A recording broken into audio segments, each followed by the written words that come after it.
हम nepo kids के बारे में हमेशा बात करते हैं कि उन्हें कितनी प्रिविलेज मिलती है इस इंडस्ट्री में। वो इतनी खराब एक्टिंग करते हैं फिर भी उन्हें काम मिलता रहता है। एंड कुछ लोगों के लिए हमारा एक सॉफ्ट कॉर्नर है कि ये लोग आउटसाइडर हैं और ये लोग बड़ी मेहनत से यहाँ तक पहुंचे हैं। But one thing is more shocking in Bollywood कि हम जिन लोगों को आउटसाइडर समझते हैं, जिनके स्ट्रगल्स को देखकर हम सोचते हैं कि इसने सच में कितनी मेहनत की है, उनमें से कई सिर्फ पीआर स्टोरीज हैं।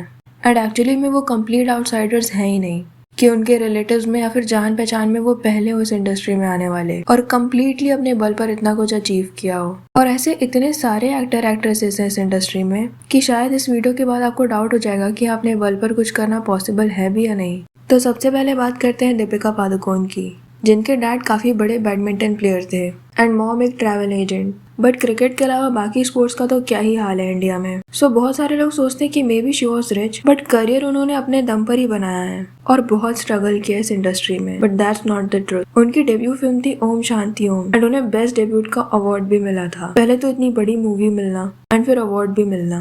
काफी सारे लोग एक्सपोज कर चुके हैं कि उस टाइम के अवार्ड्स बिके हुए होते थे। And also Farah Khan complain करती थी कि उनकी डायलॉग डिलीवरी हॉरिबल है, उनको डब करना पड़ता था। और भी डायरेक्टर्स ने ऐसी कंप्लेन की अबाउट हर डायलॉग डिलीवरी, या फिर उनका फेस सही नहीं होता था उस रोल के हिसाब से जो वो प्ले कर रही होती थी। तो ऐसे भी क्या ही मजबूरी रही होगी कि उन्हीं को लेना होता था। एंड ये ओम शांति ओम से पहले भी उन्हें मूवी ऑफर हो चुकी थी सलमान खान के द्वारा, जो उन्होंने नहीं की बिकॉज उन्हें एक्टिंग में इंटरेस्ट नहीं था। उस वक्त इस लेवल का स्ट्रगल था इनका। एंड लव आजकल भी उन्हें मॉडलिंग डेज के दौरान ही ऑफर हो गई थी, पर अगेन उन्हें इंटरेस्ट नहीं था, तो वो मूवी बनाई ही नहीं गई कि जब तक वो रेडी नहीं होंगी नहीं बनाई जाएगी। And she did it after Om Shanti Om. And Deepika की बात हो रही है तो रणवीर सिंह की बात भी कर ही लेते हैं। अगर किसी को अभी तक नहीं पता तो इन्हें भी शुरुआत से इनकी पीआर ने आउटसाइडर ही दिखाया था, जो बड़ा स्ट्रगल कर यहाँ तक पहुंचा है। Also when I am saying this I mean industry में घुसने वाला स्ट्रगल, जो सबसे बड़ा चैलेंज होता है। बाकी काम तो सभी करते हैं, मेहनत तो सभी करते हैं, ऑब्वियसली इन लोगों ने भी की होगी, पर जहाँ से इनके स्ट्रगल शुरू होते हैं कुछ लोगों के सपने पूरे हो जाते हैं। तो रणवीर सिंह की जो ग्रैंड मदर थी वो खुद एक एक्ट्रेस थी। एंड सबसे ज्यादा shocking one for me was Kriti Sanon, because इनके बारे में तो शायद सबको ही लगता था कि वो कंप्लीट आउटसाइडर हैं, एक मिडिल क्लास घर से बिलोंग करती हैं। इसी तरह से उनके पीआर ने उन्हें पोर्ट्रे किया था एजुकेशन को प्रायोरिटी देने वाले लोग, क्योंकि कुछ पक्का नहीं होता कि ऐसे बड़े बड़े ड्रीम्स पूरे होंगे या नहीं। बट इनके भी अच्छे खासे कनेक्शन है इंडस्ट्री में। She is cousin of Ananya Pandey, वही अनन्या पांडे जिनको नेपो किड होने के लिए इतना ट्रोल किया जाता है। बट किसी को पता भी नहीं है कि कृति उनकी बहन है। रेडिट में तो किसी ने कृति के पेरेंट्स का एफबी अकाउंट ढूंढ डाला था जिसमें वो अनन्या की नानी के साथ एडेड है। एंड ये लोग कमेंट वगैरह में इंटरेक्ट भी कर रहे थे, मतलब ये लोग अच्छे खासे क्लोज हैं। सो अगर ये पीआर स्ट्रेटजी नहीं होती तो इन लोगों ने कभी ये चीज मेंशन क्यों नहीं की कि ये लोग कजन्स हैं? क्यों हमेशा ये नैरेटिव पुश करने की कोशिश की गई कि वो कंप्लीट आउटसाइडर है? Even she always used to talk like this in interviews. I think it's given me a very warm welcome since the time I've come. Of course, when you don't belong to a film background, it takes time for you to get there. And ये जो हम nepo kids करते रहते हैं, I feel it's not the industry so much that's responsible. It is also the media and eventually the audiences. Yes, I feel maybe people coming from the industry get a few more chances. Right. And I think if you're not from the industry, you don't have as many people who know you or support you. Right. So in your initial first few films, you're all by yourself mostly. And so yeah, there's a little bit of a struggle initially. There's a little more pressure. But eventually, I think after like 4 films or 5 films, whether you're from the industry or you're not, only if you're talented, only if you're bringing the audience to the theaters, Absolutely, will you get more. इस connection से उन्हें कितना फायदा हुआ कितना नहीं वो तो पता नहीं, बट इसे इतना ज्यादा छुपाने की क्या जरूरत थी? एंड ऐसे ही एक इंटरव्यू में कियारा आडवाणी ने कहा था कि कैसे लोग करण जौहर को ब्लेम करते हैं नेपोटिज्म के लिए, but he gave her opportunity when she was nobody, but she was never nobody. Even Karan, I know he gets so much like hate for nepotism and all of that, but to be really honest, he took me when I was a nobody and nobody told him to. I was, in fact, I don't know if I must say this because I don't mean to disrespect anyone, but I was with a particular agency that was very close to him at that time, and they never pushed my name to work with him. Yeah. But it took a random, and I could have, I must have even told them that could you speak with him and see if he can get an audition and things like that, and they didn't.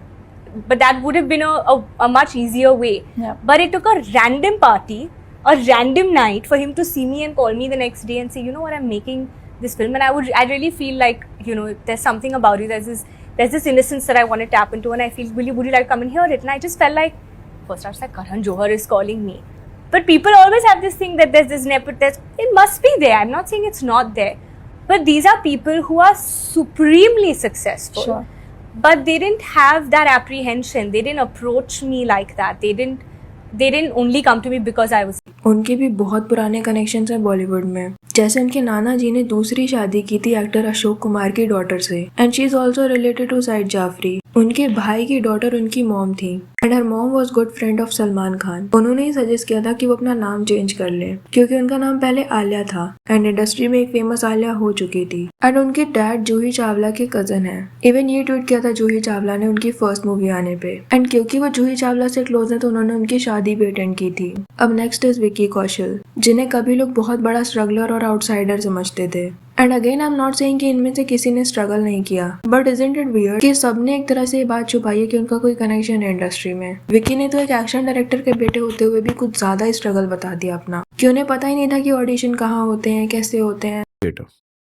अब वो करना शुरू किया। उसके साथ साथ मैंने जब फाइनली डिसाइड किया कि ऑडिशंस देना शुरू करूंगा, मुझे काम चाहिए एज एन एक्टर, पहली चीज तो ये थी कि मुझे पता ही नहीं था कहाँ मिलता है ये काम, ऑडिशंस होते कहाँ है। और जहां भी मैं पहुंचता था ऑडिशंस के लिए, पहले 150 लोग पहुंचे कैसे वहां। एंड उन्होंने कभी ये बात मेंशन ही नहीं की कि उनके डैड ने उनकी हेल्प की, पर उनके डैड ने एक जगह ये बात मेंशन कर दी थी। May be he was not aware of PR thing.